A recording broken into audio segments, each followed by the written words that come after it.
我觉得这是一个双向奔赴的爱情，两个人都站在各自的顶端上再相见，这种爱情是富有使命感，在不一样的位置上拍的每一部戏都会压力很大，杂念太多之后，你其实感受不到表演。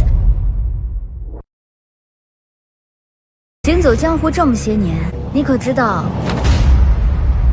江湖凶险这4个字？你当时在看完剧本、了解完白凤熙这个角色的时候，是一个怎样的感受？我就觉得这个角色挺难的，因为跟我之前就是差别都很大。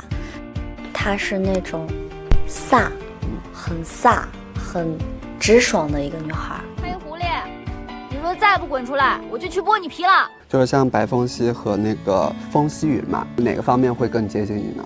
那肯定还是白凤熙，就是风夕云的话，她会更加的有谋略一些。最开始在行走江湖的时候，他就是喜欢这种洒脱，喜欢这种随意，喜欢江湖上这种无所拘束的感觉。我就不信你没感觉。你脸红了，而且很烫，肌肉紧张，呼吸急促。不留。白凤熙和风兰溪之间的爱情，觉得最打动你的点会是什么？我觉得这是一个双向奔赴的爱情，就是没有哪一方弱，双方都强，两个人都站在各自的顶端上再相见。我觉得这种爱情是富有使命感的那种爱情。目前拍摄到的戏份里面，有没有什么比较重要的名场面？结婚，这个结婚是我拍过最隆重的结婚，因为我是女皇，他是皇帝，2个男强女强，对，然后结婚，相当于是2个国家的联姻，所以就是非常的大那个阵仗。对于你自己本人来说，会最喜欢风兰溪或者黑凤熙身上什么特点吗？非常有承担，然后是一个很民主的一个君。其实他是一个很冷血的人，但慢慢的发现人间疾苦，或者是跟我在一起，然后慢慢的变得心里也有他人了，也知道保护他人了，保护百姓。就是从一开始我只是想要得到这个天下，变成了只有我才能够让这天下变得更好。林芊芊，机智、聪明，真的还有点好看。顺性而活，洒脱自在，因我见过最麻烦的学生。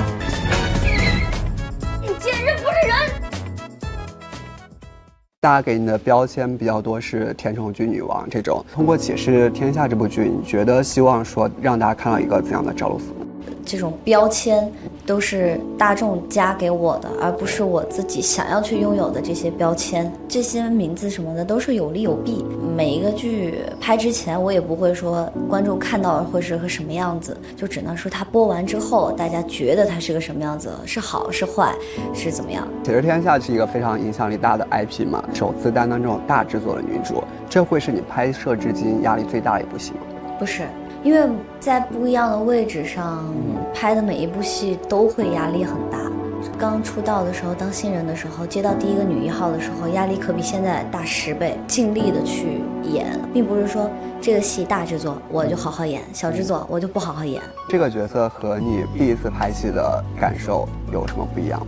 因为第1个戏其实我是天天盼着杀青，很紧张。对，因为我没学过表演，机位什么的我都没见过，所以每天就处于这种懵的状态下，杂念太多之后，你其实感受不到表演，你感受不到表演之后，也就不知道是快乐还是不快乐，所以你就会觉得很难受。但是现在演这角色，就是想着说，这场戏就这么一次机会，他要一直留下来，要留作我心目中那个最棒的角色。外界这么多大的期待值，然后会给你的心态上面带来一定的影响吗？会有一些吧，我也是原著粉，所以我自己都会有一点担心。我担心的点只会是我能不能诠释出来这个角色。你觉得他身上哪些点是会比较难去诠释的？其实还挺多的。我是想要有慵懒感，里面有飒，然后这个女孩是又飒又比较机灵，对于不喜欢的人的时候非常冷面，喜欢的人就是热情过火，所以他是个非常丰富的一个角色。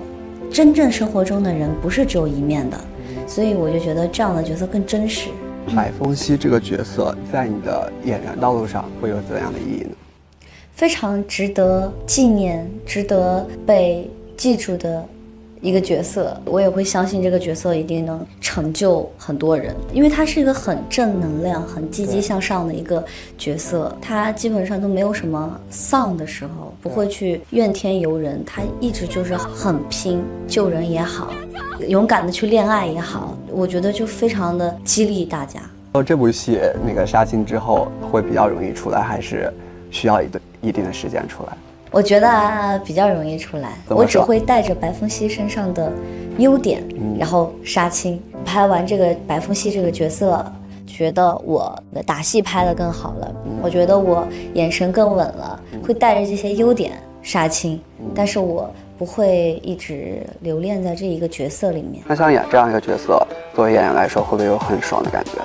会，确实会很爽。就是一下，比如说人家是一下子去挑战一个曾经没有挑战过的一个角色，我这是一下子挑战2个曾经没有挑战过的角色，就还挺有意思的。